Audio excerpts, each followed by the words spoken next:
Hello viewers, তো আজ আমি নিয়ে এসেছি তোমাদের কাছে বিকেলবেলার একটা সুন্দর রেসিপি নিয়ে, যেটা স্বাদে হবে খুব সুন্দর আর মুচমুচে পেঁয়াজ পাতার পকোড়া।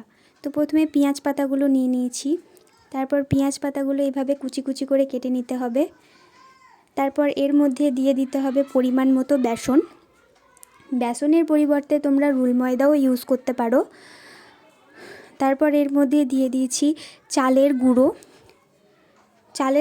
তোমরা চালের গুঁড়োর পরিবর্তে কর্নফ্লাওয়ারও ব্যবহার করতে পারো, এটা দিলে আর কি একটু মুচমুচে হয়। তারপর এর মধ্যে দিয়ে দিয়েছি জিরে গুঁড়ো। তারপর দিয়ে দিয়েছি লবণ। তারপর এর মধ্যে দিয়ে দিয়েছি হলুদ আর দিয়েছি লাল লঙ্কার গুঁড়ো।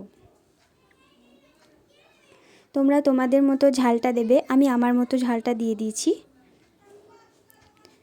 তারপর এর মধ্যে দিয়ে দিলাম টমেটোর সস। টমেটোর সসটা তোমরা দিতেও পারো, না দিতেও পারো, এটা আমার ভালো লাগে তাই দিয়েছি। তারপর এইভাবে মাখিয়ে নিতে হবে। তারপর তেল গরম হওয়ার পর একটা একটা করে এইভাবে দিয়ে দিয়েছি। তারপর ভেজে নেওয়ার পরে আমি তুলে নিলাম। তো রেডি আমার পেঁয়াজ পাতার পকোড়া। তো আজ এই পর্যন্তই, দেখা হচ্ছে অন্য কোনো ভিডিওতে।